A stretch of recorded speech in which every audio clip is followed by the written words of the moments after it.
একদিন হযরত ইদ্রিস আলাইহিস সালাম তার ইবাদতখানায় আল্লাহ তাআলার জিকিরে মশগুল ছিলেন। এমন সময় একজন ব্যক্তি হযরত ইদ্রিস আলাইহিস সালাম এর নিকট আসলেন। তিনি তাকে মেহমান মনে করে অভ্যর্থনা জানালেন এবং নিজের কাছে বসার জন্য অনুমতি দিলেন। হযরত ইদ্রিস আলাইহিস সালাম বুঝতে পারেননি মূলত এই ব্যক্তি ছিলেন মালাকুল মাউত হযরত আজরাইল আলাইহিস সালাম। তিনি এসেছিলেন হযরত ইদ্রিস আলাইহিস সালামের সাথে ভ্রাতৃত্বের সম্পর্ক স্থাপন করার জন্য এবং এর আগে 2টি পরীক্ষা করার জন্য। হযরত ইদ্রিস আলাইহিস সালামের অভ্যাস ছিল তিনি সব সময় রোজা রাখতে পছন্দ করতেন, আর সেই দিনেও তিনি ব্যতিক্রম ছিলেন না। হযরত ইদ্রিস আলাইহিস সালাম রোজা অবস্থায় ছিলেন। সারাদিন রোজা রেখে যখন ইফতার করার সময় আসলো, তখন হযরত ইদ্রিস আলাইহিস সালাম নিজের জন্য এবং মেহমানের জন্য ইফতারের আয়োজন করলেন। হযরত ইদ্রিস আলাইহিস সালাম সেখান থেকে খাবার খেলেন, কিন্তু মেহমান কিছুই খেলেন না। যদিও ইদ্রিস আলাইহিস সালাম বারবার বলেছিলেন, ভাই আপনি এখান থেকে খাবার আহার করুন, কিন্তু মেহমান খাবার গ্রহণ করেননি, কারণ তিনি সাধারণ কোনো মেহমান ছিলেন না।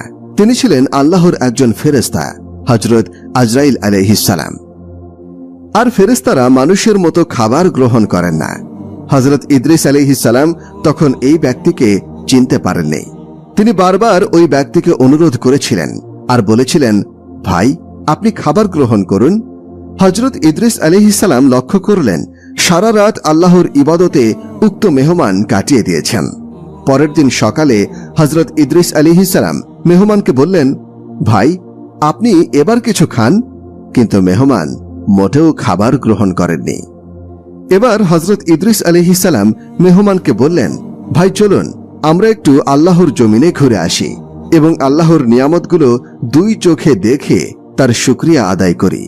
হযরত ইদ্রিস আলাইহিস সালামের এই কথায় মেহমান রাজি হল। তাকে নিয়ে বের হলেন। তারা দুজনে হাঁটতে হাঁটতে অনেক দূরে চলে গেলেন। হঠাৎ তাদের সামনে পড়ল একটি বাগান, আর এই বাগানে সব ধরনের ফল ছিল। তখন মেহমান বললেন, হে আল্লাহর নবী, চলুন এই বাগানে প্রবেশ করি এবং সেখান থেকে কিছু ফল আমি আর আপনি দুজনে মিলে খাই। হযরত ইদ্রিস আলাইহিস সালাম মেহমানের কথা শুনে রাগান্বিত হলেন আর বললেন, আপনি তো এক আশ্চর্য মানুষ। আপনি কি জানেন না মানুষের সম্পদ না জানিয়ে ভক্ষণ করা আল্লাহ তাআলা পছন্দ করেন না? এটা হারাম। হযরত ইদ্রিস আলাইহিস সালামের কথা শুনে মেহমান কোনো কিছু বললেন না, বরং চুপ করে রইলেন। কেননা এই যে আল্লাহ তাআলার নূরের ফেরেশতা মালাকুল মাউত আজরাইল আলাইহিস সালাম, তিনি তো হযরত ইদ্রিস আলাইহিস সালামকে পরীক্ষা করছিলেন মানুষের সম্পদের প্রতি হযরত ইদ্রিস আলাইহিস সালামের কোনো লোভ আছে কিনা। তারপর তারা দুজনে আবার হাঁটতে শুরু করলেন। হাঁটতে হাঁটতে একটি মাঠে গিয়ে উপস্থিত হলেন। এই মাঠে ছিল অনেক ছাগল, আর এই ছাগলগুলোকে দেখে মেহমান বললেন, হে আল্লাহর নবী, চলুন আমরা এই ছাগলগুলো থেকে একটি ছাগল এনে জবাই করে তার গোশত ভক্ষণ করি। হযরত ইদ্রিস আলাইহিস সালাম বললেন, আপনি তো আজব মানুষ। হালাল খাবার আপনার ভালো লাগে না, আর মানুষের হারাম সম্পদ আপনার কাছে খুবই ভালো লাগে। আপনি কি জানেন না মানুষের সম্পদ না জানিয়ে ভক্ষণ করা আল্লাহ তাআলা হারাম করেছেন? এবারও হযরত ইদ্রিস আলাইহিস সালামের কথায় তিনি কোনো প্রতিবাদ করলেন না। এইভাবেই তারা দুজনে সারা দিন হাঁটলেন। আল্লাহ তাআলার নিয়ামত দেখে সন্ধ্যার সময় আবার তারা বাড়িতে ফিরে আসলেন। এইভাবে উক্ত মেহমান 3 দিন পর্যন্ত হযরত ইদ্রিস আলাইহিস সালামের সহচর্যে থাকলেন। তার আচরণাদি লক্ষ্য করে হযরত ইদ্রিস আলাইহিস সালামের সন্দেহ হল, আর মনে মনে ভাবতে লাগলেন, এ নিশ্চয়ই কোনো মানুষ নয়। অতঃপর হযরত ইদ্রিস আলাইহিস সালাম বললেন, আল্লাহর কসম, আপনি আপনার পরিচয়টা বলুন। তখন মেহমান বললেন, আমি মানুষ নই, আমি আল্লাহ তাআলার একজন ফেরেশতা। আমার নাম মালাকুল মাউত। হযরত ইদ্রিস আলাইহিস সালাম বললেন, আপনি কি দুনিয়ার যাবতীয় প্রাণীর জান কবজ করে থাকেন? মালাকুল মাউত বললেন, হ্যাঁ। হযরত ইদ্রিস আলাইহিস সালাম আবারও জিজ্ঞাসা করলেন, তবে কি আপনি আমার জান কবজ করতে এসেছেন? মালাকুল মাউত বললেন, না, আমি আপনার সাথে ভ্রাতৃত্ব স্থাপন করতে এসেছি। আমার একান্ত বাসনা আপনিও আমার এই প্রস্তাবে রাজি হবেন। হযরত ইদ্রিস আলাইহিস সালাম বললেন, আমি একটি শর্তে আপনার সাথে ভ্রাতৃত্ব স্থাপন করতে রাজি আছি। আপনি যদি আমাকে একবার মৃত্যুর অবস্থাটা উপভোগ করান আর যদি এখনই করান তাহলে আমার অনেক উপকার হতো। মৃত্যুর ভয়ে আমি আরো বেশি করে আল্লাহর ইবাদত করতে পারতাম। তখন মালাকুল মাউত বললেন, আল্লাহর অনুমতি ছাড়া আমি এই কাজ করতে পারবো না। আর আল্লাহ তাআলা এখনো আপনার জান কবজ করার হুকুম আমাকে দেননি। হযরত ইদ্রিস আলাইহিস সালাম বললেন, আপনি তাহলে আল্লাহর নিকট অনুমতি চেয়ে নিন। মালাকুল মাউত আল্লাহ তাআলার নিকট অনুমতি চাইলে আল্লাহ তাআলা তাকে অনুমতি দেন। মালাকুল মাউত তখন হযরত ইদ্রিস আলাইহিস সালামকে বললেন, হে আল্লাহর নবী, আল্লাহ তাআলা আমাকে অনুমতি দিয়েছেন আমি যেন আপনার জান কবজ করি। হযরত ইদ্রিস আলাইহিস সালাম শুনে খুশি হলেন আর বললেন, আপনি আপনার কাজ করুন। এরপর মালাকুল মাউত হযরত ইদ্রিস আলাইহিস সালামের জান কবজ করার জন্য পরিপূর্ণ প্রস্তুতি নিয়ে তাকে জমিনে শুইয়ে দিলেন। অতঃপর হযরত ইদ্রিস আলাইহিস সালামের জান কবজ করতে শুরু করলেন। হযরত আজরাইল আলাইহিস সালাম খেয়াল করলেন হযরত ইদ্রিস আলাইহিস সালামের যেন কোনো কষ্ট না হয়, এজন্য তার জান আস্তে আস্তে কবজ করছিলেন। জান কবজ করার পর আল্লাহর হুকুমে হযরত ইদ্রিস আলাইহিস সালামের শরীরে আবার রূহ ফিরিয়ে দেওয়া হয়। পুনরায় হযরত ইদ্রিস আলাইহিস সালাম জীবিত হন। তখন হযরত আজরাইল আলাইহিস সালাম প্রশ্ন করলেন, ভাই ইদ্রিস, মৃত্যুর যন্ত্রণা আপনার কেমন অনুভূত হয়েছে? তখন হযরত ইদ্রিস আলাইহিস সালাম বললেন, হে মালাকুল মাউত, মৃত্যুর যন্ত্রণা আমার কাছে মনে হয়েছে যেন কোনো জীবিত প্রাণীর শরীরের চামড়া মাথা হতে পা পর্যন্ত খসে তুলে ফেললে প্রাণীটির যে রূপ কষ্ট হয় তার চেয়ে হাজার হাজার গুণ বেশি আমার কষ্ট হয়েছে। হযরত আজরাইল আলাইহিস সালাম তখন বললেন, হে আল্লাহর নবী, হে হযরত ইদ্রিস আলাইহিস সালাম, আপনি শুনে রাখুন, আমি আজ পর্যন্ত যত জান কবজ করেছি এত সহজে কারো জান কবজ করিনি। আপনি এত সহজে জান কবজ করার পরেও যেহেতু আপনার কষ্ট হয়েছে, এজন্য আপনার নিকট আমি ক্ষমা প্রার্থী। মেহেরবানি করে আপনি আমাকে ক্ষমার দৃষ্টিতে দেখবেন। হযরত ইদ্রিস আলাইহিস সালাম তখন বললেন, হে মালাকুল মাউত, আপনি যেহেতু আমাকে ইচ্ছা করে কষ্ট দেননি, তাই আপনাকে আমার কাছে ক্ষমা চাইতে হবে না। যাই হোক, যখন ইদ্রিস আলাইহিস সালামের জান কবজ করা হলো এবং রূহ আবার ফিরিয়ে দেওয়া হলো, তখন ইদ্রিস আলাইহিস সালাম আজরাইল আলাইহিস সালামকে বললেন, ভাই, আমার উদ্দেশ্য ছিল আমার জান কবজ করার মাধ্যমে আমি মৃত্যুর স্বাদ অনুভব করব আর এর মাধ্যমে আল্লাহ তাআলার ইবাদতের প্রতি আরো মগ্ন হব। যেহেতু আমি মৃত্যুর স্বাদ অনুভব করতে পেরেছি, এখন আপনার কাছে আমার আরেকটা অনুরোধ আছে। অনুরোধটি হলো, আপনি আল্লাহর কাছে আরেকটি ফরিয়াদ করুন, আমাকে যেন জাহান্নাম দেখার ব্যবস্থা করে দেন। আমার মনে জাহান্নাম দেখার স্বাদ জেগেছে। আপনি যদি আমাকে জাহান্নাম দেখাতেন তবে আমি জাহান্নামের ভয়ে আল্লাহর ইবাদত বন্দেগীতে আরো বেশি মনোযোগী হতে পারতাম। হযরত আজরাইল আলাইহিস সালাম যখন আল্লাহ তাআলার কাছে ফরিয়াদ জানালেন, তখন তাকে অনুমতি দেওয়া হলো যেন হযরত ইদ্রিস আলাইহিস সালামকে জাহান্নামে নিয়ে গিয়ে স্বচক্ষে দেখিয়ে আনেন। হযরত আজরাইল আলাইহিস সালাম বললেন, হে আল্লাহর নবী, আপনি আমার সাথে চলুন। আল্লাহ তাআলা আমাকে অনুমতি দিয়েছেন যেন আপনাকে আমি জাহান্নাম দেখিয়ে আনি। এরপর হযরত আজরাইল আলাইহিস সালাম হযরত ইদ্রিস আলাইহিস সালামকে নিয়ে রওনা দিলেন। চলতে চলতে আল্লাহর তৈরি জাহান্নামে গিয়ে উপস্থিত হলেন। জাহান্নাম দেখে, জাহান্নামের ভয়াবহ শাস্তি দেখে হযরত ইদ্রিস আলাইহিস সালাম একটি চিৎকার দিলেন আর ভয়ে বেহুশ হয়ে পড়লেন। হযরত ইদ্রিস আলাইহিস সালাম জাহান্নাম ঘুরে দু চোখের পানি ছেড়ে দিলেন এবং কান্না করতে শুরু করলেন। জাহান্নামের বিভীষিকাময় শাস্তি সবকিছু দেখার পরে হযরত ইদ্রিস আলাইহিস সালাম হযরত আজরাইল আলাইহিস সালামকে বললেন, ভাই, আপনি আমাকে মৃত্যুর যন্ত্রণার স্বাদ আস্বাদন করিয়েছেন, আপনি আমাকে জাহান্নাম দেখিয়েছেন। এই দুটির মাধ্যমে আমার হৃদয়ে আল্লাহ তাআলার ইবাদত বন্দেগী করার প্রচন্ড ইচ্ছা জেগেছে।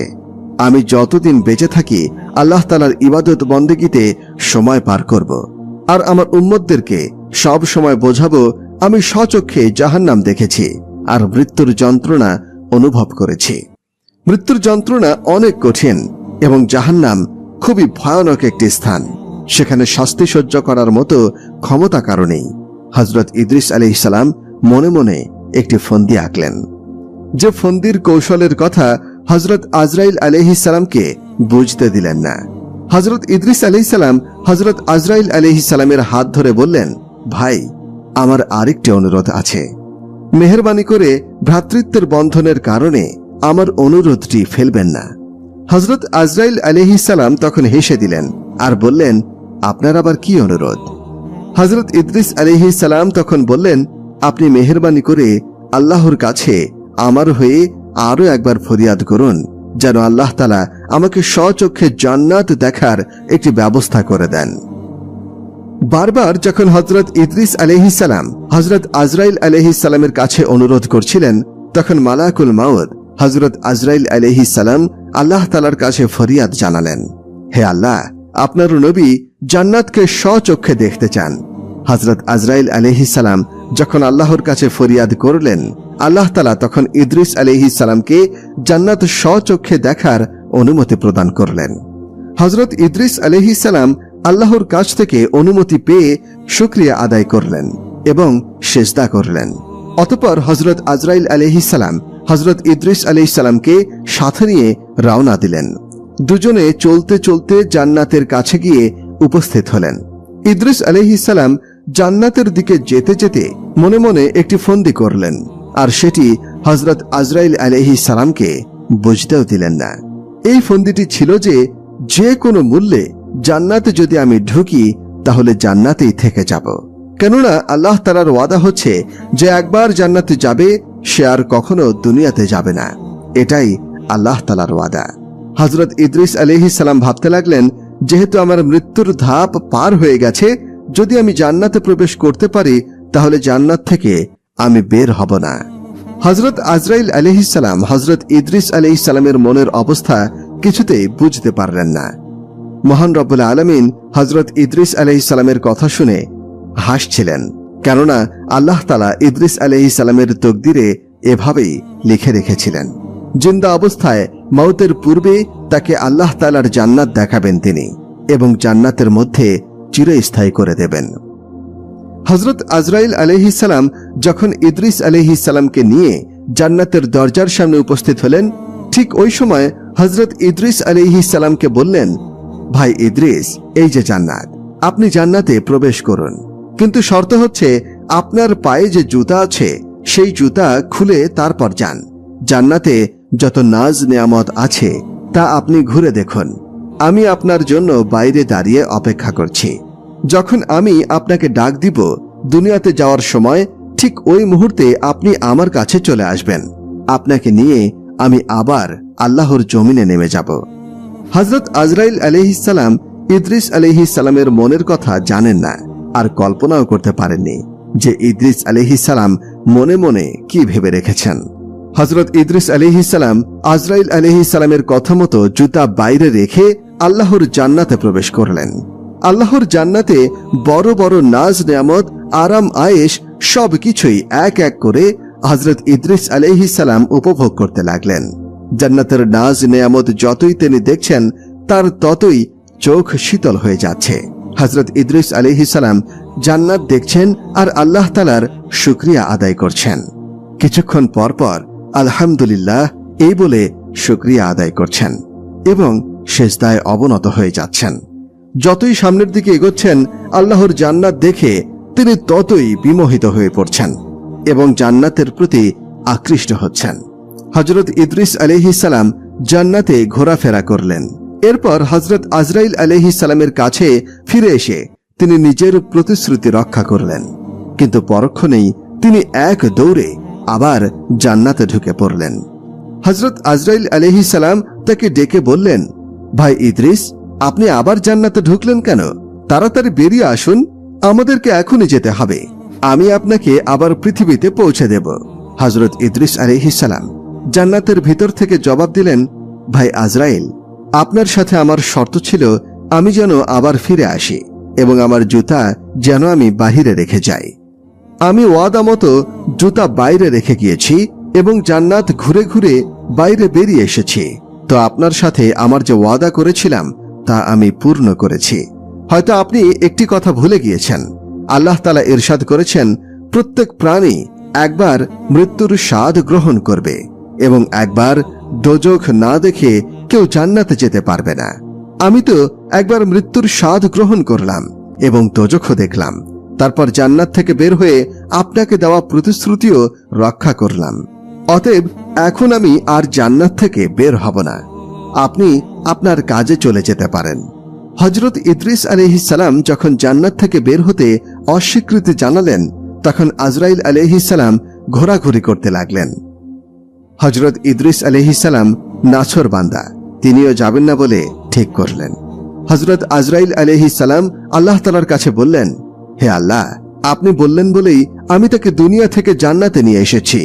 সে জান্নাত ঘুরে দেখেছে, কিন্তু এখন সে জান্নাত থেকে যেতে নারাজ। হে আল্লাহ, এখন আপনি বলুন আমি কি করব? তখন আল্লাহ তাআলা হযরত আজরাইল আলাইহিস সালামকে লক্ষ্য করে বললেন, হে আজরাইল, তুমি তোমার কাজে চলে যাও আর ইদ্রিসকে জান্নাতে থাকতে দাও। তার ভাগ্যে আমি এরূপ ঘটনায় লিপিবদ্ধ করেছিলাম। সে জান্নাতে এভাবেই আসবে এবং জান্নাতে থেকে যাবে। অতএব তুমি তোমার কাজে ব্যস্ত হয়ে যাও আর আমার ইদ্রিসকে জান্নাতের নাজ নেয়ামত সহকারে সুন্দরভাবে উপভোগ করার সুযোগ করে দাও। আল্লাহ তাআলার হিকমত যখন আজরাইল আলাইহিস সালাম বুঝতে পারলেন, তখন আজরাইল আলাইহিস সালাম হাসতে হাসতে হযরত ইদ্রিস আলাইহিস সালামকে সালাম দিয়ে বিদায় হয়ে গেলেন। অতঃপর হযরত ইদ্রিস আলাইহিস সালাম মহা সুখে জান্নাতে বসবাস করতে লাগলেন। এই ছিল হযরত ইদ্রিস আলাইহিস সালামের বেহেশতে যাবার ঘটনা। ভিডিওটি ভালো লাগলে একটি লাইক দিবেন এবং সবার সাথে শেয়ার করবেন।